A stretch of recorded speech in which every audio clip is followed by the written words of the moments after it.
The broadcast did not begin with the majestic, polished symphonies that the British public had been conditioned to expect from a royal announcement. There was no pristine, brightly lit studio in central London, no perfectly manicured palace press secretary reading from a sanitized, legally vetted teleprompter.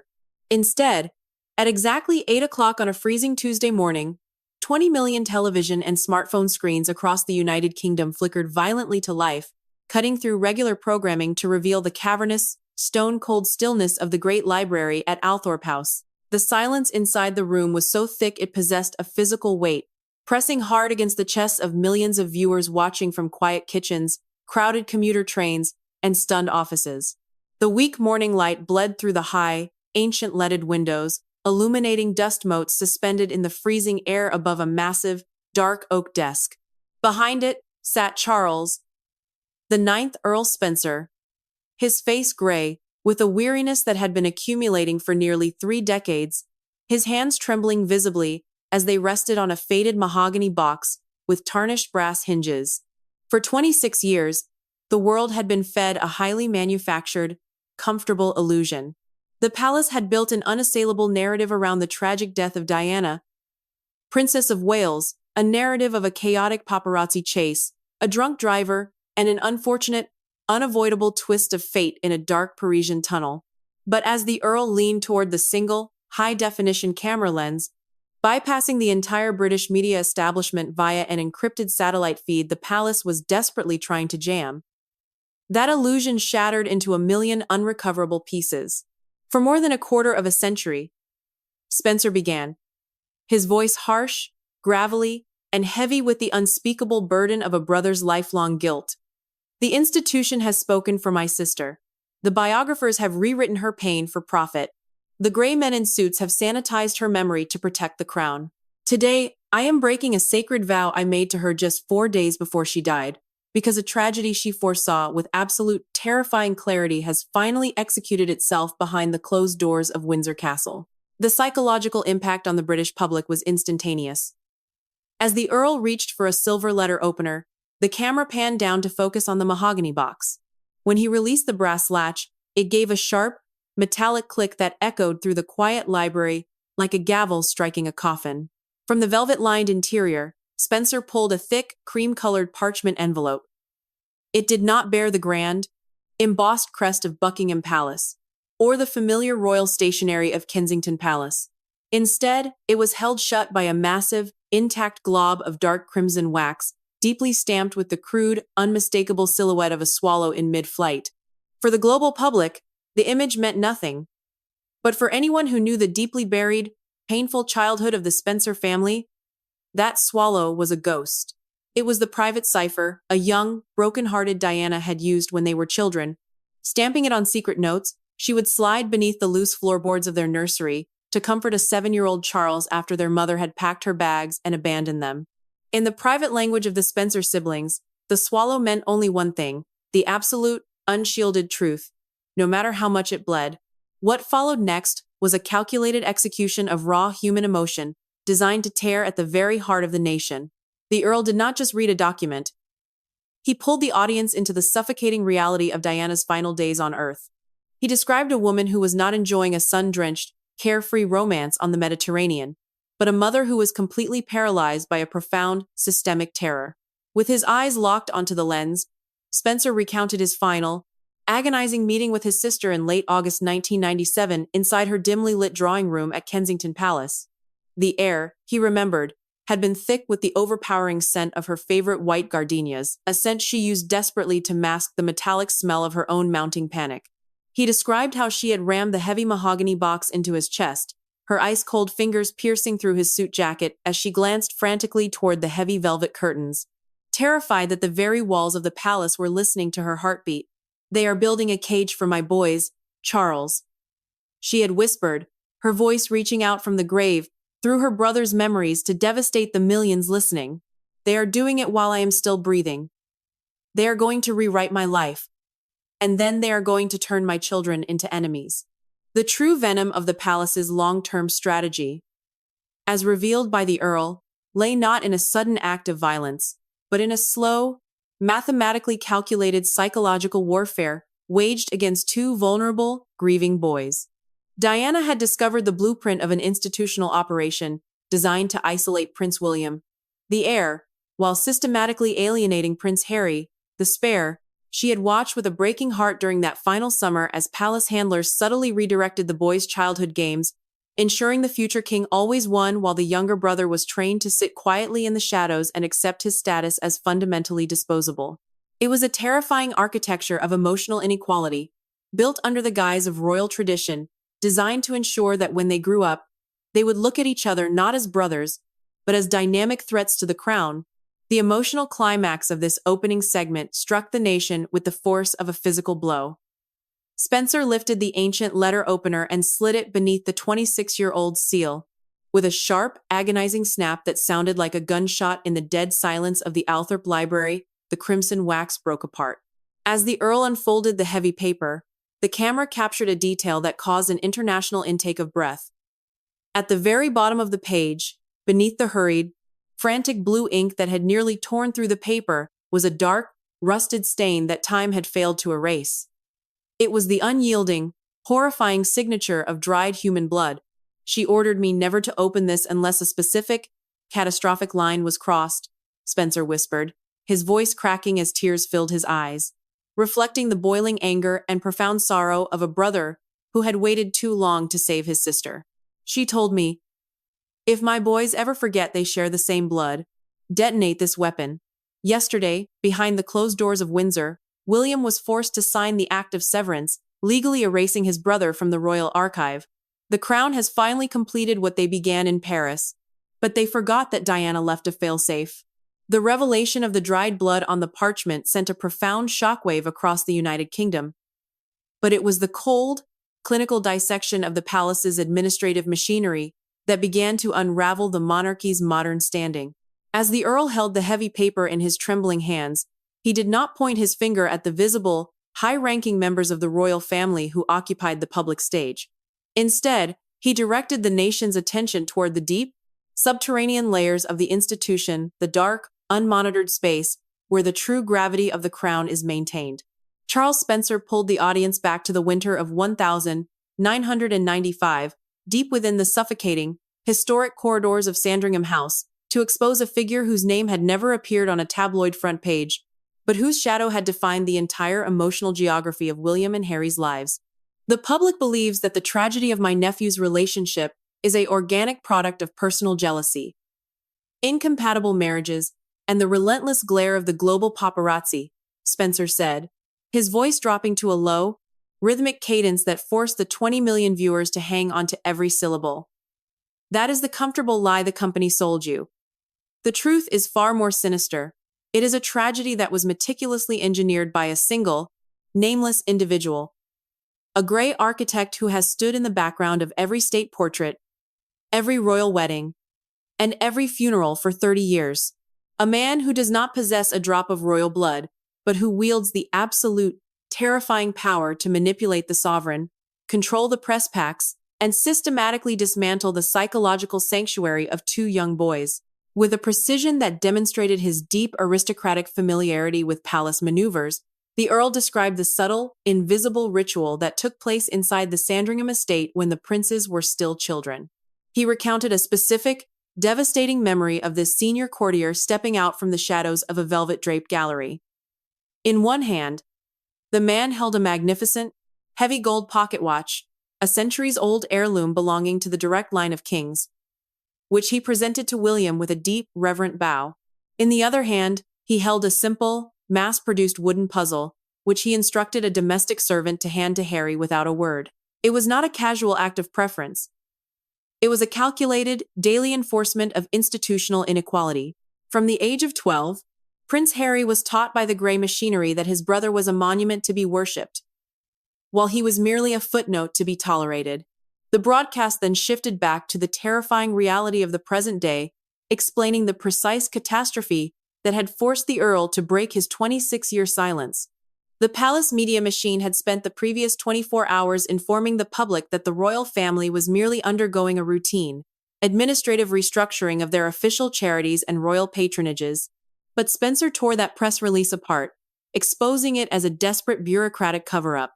He revealed that on the previous evening, inside a private, heavily guarded office at Windsor Castle, the Grey architect had executed his final, lethal masterstroke against the Spencer bloodline, a highly classified, ancient legal mechanism known within the sovereign's inner cabinet as the Act of Severance. This terrifying document, drawn from the absolute dark heart of royal prerogative, was designed to do what no public scandal or media war could ever achieve. It was an absolute, irreversible legal decree that stripped Prince Harry of his remaining ancestral ties to the crown, permanently erasing his name from the private family trust, deleting his lineage from the historical archives of the sovereign estate, and classifying him not as a retired royal, but as a formal, legal exile from the House of Windsor. The courtier had not presented this document as an act of malice. He had presented it to an exhausted, isolated Prince William as a historic duty, an ultimate sacrifice required to protect a fragile, modern monarchy from his brother's public rebellion. The emotional weight of this betrayal choked the air inside the Althorpe Library.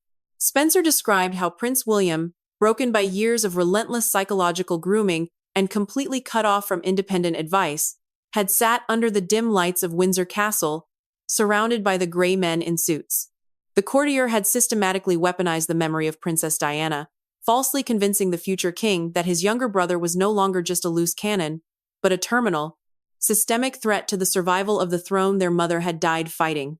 They forced William to choose between his mother's ghost and the crushing weight of the crown, Spencer whispered, his eyes filling with a mixture of burning rage and deep maternal sorrow on behalf of his sister. And William, blinded by the very poison they have been dripping into his ear since childhood, reached for the pen. He signed the paper. He legally executed his own brother. He believed he was saving the institution, completely unaware that he was finalizing the very trap his mother had sacrificed her life to prevent. This is the third section of the comprehensive, multi-part investigative broadcast series. Part 3. The Private Codes and the Constitutional Ultimatum.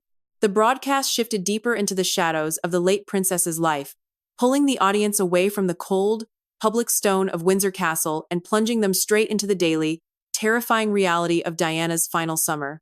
As the Earl turned the cream-colored parchment in his hands, his fingers brushed against the rough, uneven edges of the paper, reminding the 20 million viewers that this was a physical artifact of an unremitting institutional war.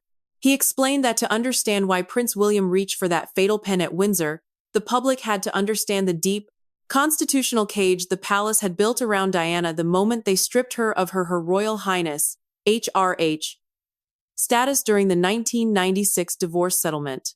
The world looked at the loss of her title as a mere social demotion, a petty snub by a bitter royal establishment, Spencer said, his voice rising with a sharp, protective edge that resonated through the millions of British households watching in breathless silence. It was not a snub. It was a cold administrative assassination of her freedom. By stripping her of her HRH status, Buckingham Palace didn't just remove letters from her stationery, they systematically severed her from the protection of the state. Overnight, the most hunted woman on the planet was evicted from the protection of SO-14, the Specialist Protection Command of the Metropolitan Police.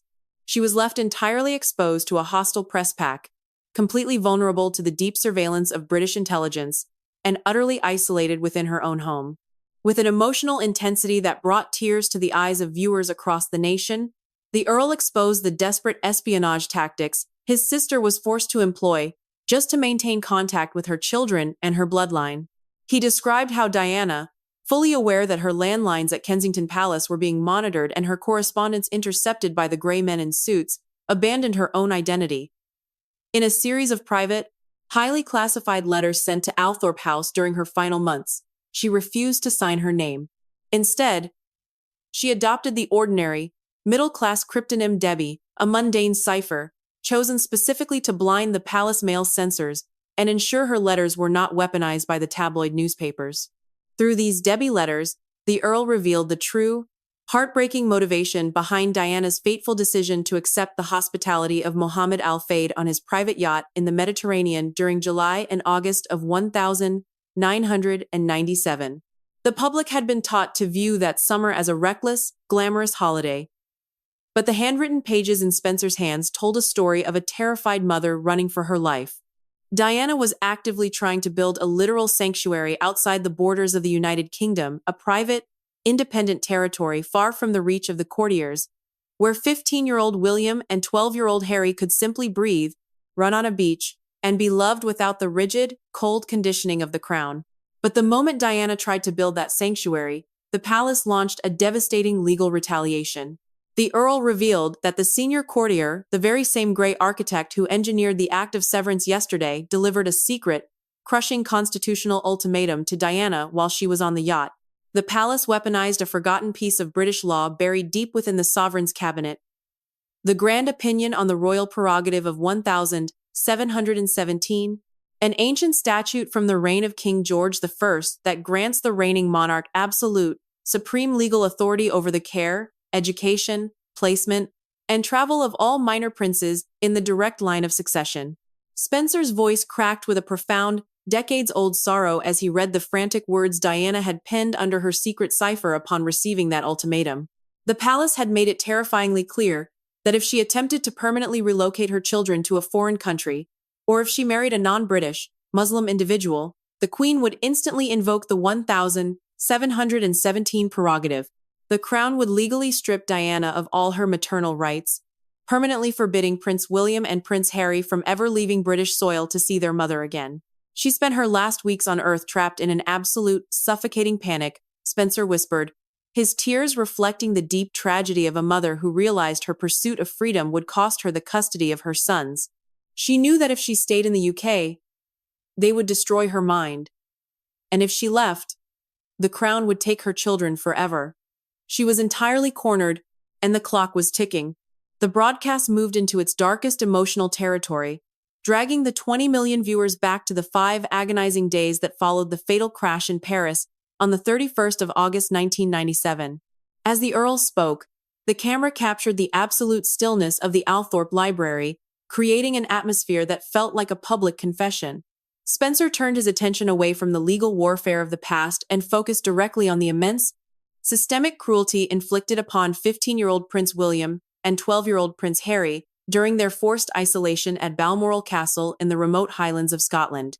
While the gates of Kensington Palace and Buckingham Palace were being buried under millions of flowers by a weeping public, my nephews were held in a state of absolute informational quarantine, Spencer said, his eyes darkening with the memory of an institutional cover-up that had broken his family's heart. The world watched the Queen stand in silence, believing she was protecting her grandsons from the intrusive glare of the media. That is the pristine lie that has been maintained for 26 years. The reality is that the palace apparatus did not execute a strategy of protection.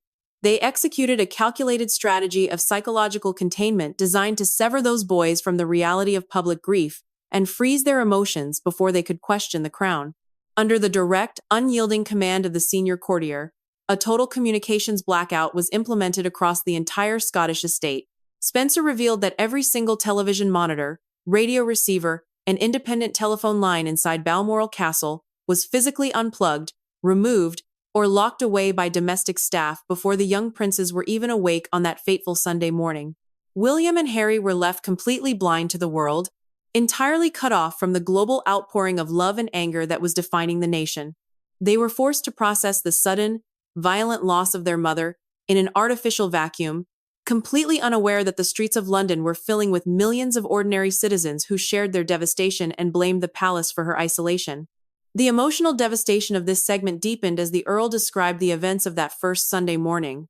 Just hours after being awakened in the middle of the night to be told that their mother's heart had stopped beating, the two boys were ordered to put on formal black suits, stiff white shirts, and dark ties. They were placed into the rear of a royal vehicle alongside Prince Charles and driven to the traditional morning service at Crathy Kirk, the small parish church frequented by the royal family during their summer holidays. The image of those two small, pale boys being paraded past a row of cameras at such a moment had shocked international observers, but Spencer exposed the true psychological horror that occurred inside the church walls. Senior palace handlers, terrified that any public display of raw emotion would signal an institutional breakdown and crack the stoic mask of the monarchy, had systematically purged the entire liturgy of any reference to the tragedy. During the entire hour-long service, the name of Princess Diana was never spoken by the minister, nor was a single prayer offered for her soul or for the comfort of her grieving children. The establishment chose to treat the death of the most iconic woman in the world as an administrative non-event, prioritizing rigid state tradition over basic human empathy. Spencer's voice cracked into a harsh, emotional whisper as he recounted Prince Harry's private memories of that morning. Memories of feeling like an automated robot performing a heartless public relations script while his internal world was screaming in agony. They were forced to march past the cameras, to bow their heads to the altar, and to pretend that their mother had never existed, Spencer whispered, his tears falling onto the dark oak desk as the weight of his sister's pain filled the room. The gray men in suits wanted to ensure that the Spencer bloodline was instantly disciplined, that the boys understood that the crown comes before the mother, always. It was an act of supreme psychological violence, and those boys have been carrying the invisible scars of that silent castle every single day of their adult lives. This is the 5th section of the comprehensive, multi-part investigative broadcast series. The focus of the broadcast now cut through the emotional paralysis of the funeral week and landed squarely on the cold, protracted asset war that began the moment Princess Diana was laid to rest at the Althorp estate. As the Earl leaned forward, his hands tightening around the heavy parchment, he pulled the audience into the unventilated, high-security vaults of the British probate courts. He exposed a reality that completely contradicted the public belief that Diana's multi-million-pound personal estate had seamlessly transitioned into the hands of her sons. The public was led to believe that once my sister was gone, her physical memory, her private journals, and her most cherished personal artifacts were securely locked away for the future benefit of William and Harry, Spencer stated, his voice ringing with a deep, aristocratic fury that cut through the silence of the library. That is the comfortable myth the palace media machine allowed you to maintain. The truth is that the moment Diana's heart stopped beating, the palace legal apparatus, operating in absolute coordination with her estranged mother, Frances Shand Kidd, moved to systematically dismantle her final wishes. They viewed her physical archive not as a mother's legacy to her children, but as a dangerous set of ideological weapons that had to be neutralized before William and Harry grew old enough to understand their value. With chilling precision, the Earl detailed how Diana had meticulously prepared her last will and testament, accompanied by a deeply personal, handwritten document known within her inner circle as the Letter of Wishes.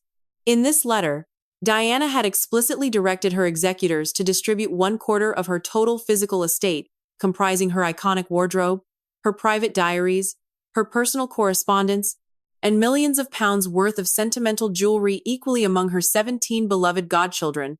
She wanted her living legacy to directly enrich the lives of those she had sworn a spiritual vow to protect, ensuring her independent spirit survived outside the walls of the crown. However, in December 1997, a high court legal intervention was quietly executed behind closed doors.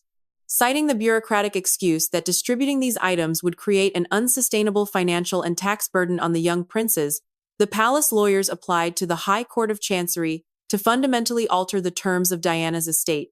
Through an official document published quietly in the London Gazette known to legal historians as the arrangement, the executors completely overrode Diana's explicit instructions.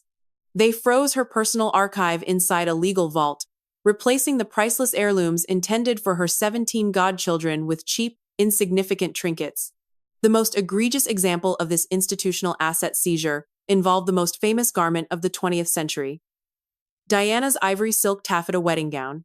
Spencer's voice cracked with a profound, decades-old sorrow as he revealed that for nearly 2 decades following her death, this historic symbol of her entry into the royal family was systematically withheld from her children. The palace apparatus placed the gown under a state of permanent bureaucratic lock and key, categorizing it as a sensitive historical asset requiring state-monitored preservation rather than a private family inheritance. This sparked a ferocious, multi-year legal siege spearheaded by Earl Charles Spencer himself. Refusing to allow his sister's history to be locked away in a royal basement, the Earl engaged in a relentless campaign to wrestle the physical archive away from the control of the senior courtiers. After a bitter, exhausting struggle, Charles Spencer successfully secured legal custody of the gown, bringing it home to Althorp, where he curated the international exhibition, Diana: A Celebration. For years, I used that exhibition to raise millions of pounds for independent charities under my sister's name, completely bypassing the financial oversight of Buckingham Palace, Spencer whispered, his eyes flashing with a sudden, triumphant ferocity as he locked eyes with the camera. It was a calculated victory of blood over bureaucracy, a sovereign defiance that lasted until 2014, when the trust finally required the gown to be returned to William and Harry upon Harry's 30th birthday. But the palace never forgave me for breaking their lock. They realized that as long as the Spencer family held her physical proof, they could never truly control her history. The broadcast reached its absolute, suffocating zenith as the Earl turned the ancient parchment over, revealing the final, hurried lines of ink that bled heavily through the reverse side of the paper. The 20 million viewers across the United Kingdom sat in frozen, collective paralysis as Charles Spencer prepared to bridge the gap between the historic crimes of 1997 and the devastating betrayal that had executed itself just 12 hours prior behind the closed doors of Windsor Castle. The air inside the Althorpe Library felt entirely depleted, heavy with the terrifying gravity of a secret that had been kept under a legal sap seal for 26 years. Yesterday, when Prince William reached for that pen and signed the Act of Severance, he believed he was performing a tragic, necessary sacrifice to save the crown from his brother's rebellion, Spencer whispered, his voice dropping to a low, dangerous register that forced every audio monitor in the country to strain. He spent his entire adult life looking to this senior courtier, this gray architect, for guidance, entirely unaware that he was taking daily orders from the very man who orchestrated the destruction of his mother's sanctuary. But my sister was not a victim of chaotic happenstance. She was a casualty of an institutional schedule, and she left a fail-safe designed to detonate the very foundations of the palace if this dark day ever arrived. With a slow, deliberate movement that caused an international intake of breath, Spencer reached deep into the hidden, lead-lined compartment that had sprung open beneath the false bottom of the mahogany box. He did not pull out more pages of text. Instead, he withdrew two physical objects that threw the entire British establishment into a state of immediate, unrecoverable panic. The first was an official, heavy piece of royal stationery, badly creased and stained with a dark, rusted substance at the lower margin, the horrific, undeniable signature of dried human blood that time could never wash away. The second was a heavy, military-grade silver encryption key, an artifact issued exclusively to the highest-ranking intelligence and communication officers operating within the sovereign's private cabinet. For nearly 3 decades, this courtier has poisoned William's mind with a highly calculated, psychological lie, the Earl declared, his eyes burning with a sudden, terrifying ferocity that pierced through the camera lens. He convinced William that his mother was unstable, hong-tung, and that she had deliberately dismissed her own British security team in Paris because she wanted to rebel against the crown. He taught the future king to view his mother's death as the tragic, inevitable consequence of her own mental fragility, making it easy to mold him into a submissive, unfeeling servant of the state. This document in my hands rewrites history with sickening clarity. Spencer held the blood-stained document directly up to the lens. It was the official, top-secret sovereign security manifest dated the 31st of August 1997. The Earl revealed that Diana had intercepted this paper from the courtier's private desk just hours before she fled to Paris. It was not a routine administrative file.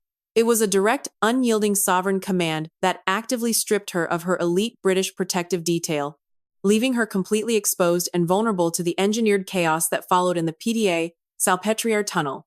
The silver encryption key in Spencer's other hand matched the unique digital signature that had authorized the withdrawal order. The architect of the mother's destruction was the exact same man who had stood at Windsor Castle yesterday, pulling the strings to make the son legally execute his own brother. The true, heart-wrenching climax of the broadcast occurred as Spencer revealed his own counter-strike against the grey machinery. 10 minutes before this broadcast went live to the nation, "I did not issue a warning to Buckingham Palace," Spencer said, tears finally spilling over his worn face, catching the pale morning light. "I used an independent, secure courier to deliver an exact, authenticated replica of this blood-stained manifest directly to the breakfast table at Adelaide Cottage. I sent it straight to Prince William." The library fell into a deathly, agonizing silence as a heavy, antique rotary telephone sitting on the corner of the oak desk suddenly began to ring. The harsh, mechanical chime cut through the broadcast like shattered glass, ringing once, twice, on live national television. Spencer's hand shook violently as he reached out and lifted the black receiver to his ear. For several agonizing seconds, there was only the faint, metallic hiss of long-distance static. Then, a raw, suffocating sound leaked through the phone lines, the sound of an absolute, unscripted human breakdown. It was not the polished baritone voice of the Prince of Wales that the public recognized from state ceremonies. It was the terrified, weeping voice of a boy who had suddenly realized his entire reality was a lie. William was crying open-mouthed into the receiver, speaking from his locked office where he had barricaded himself after reading the manifest. He was standing right next to me when I opened it, Uncle Charles. The prince's voice fractured across the satellite waves, carrying a devastating weight of grief and sudden, ironclad realization. He tried to rip the paper out of my hands. I've locked the doors. I've ordered the personal security detail to place him under immediate arrest. And Uncle Charles. Harry is on a plane, I called him. He's coming home. Charles Spencer closed his eyes. A single, deep sob tearing through his chest as he gently lowered the receiver back onto its cradle. The 30-year war was over. The institutional cage had been broken by the unyielding power of a mother's foresight and a brother's absolute refusal to let her truth be buried. He looked back into the camera one last time, his face transfigured by a profound, exhausted peace. The swallow has finally flown free, Spencer whispered softly into the silence of the nation. The truth has saved her boys. The screen immediately cut to black, leaving 40 million ears ringing with the quiet, devastating thunder of a family reclaimed from the brink of processing.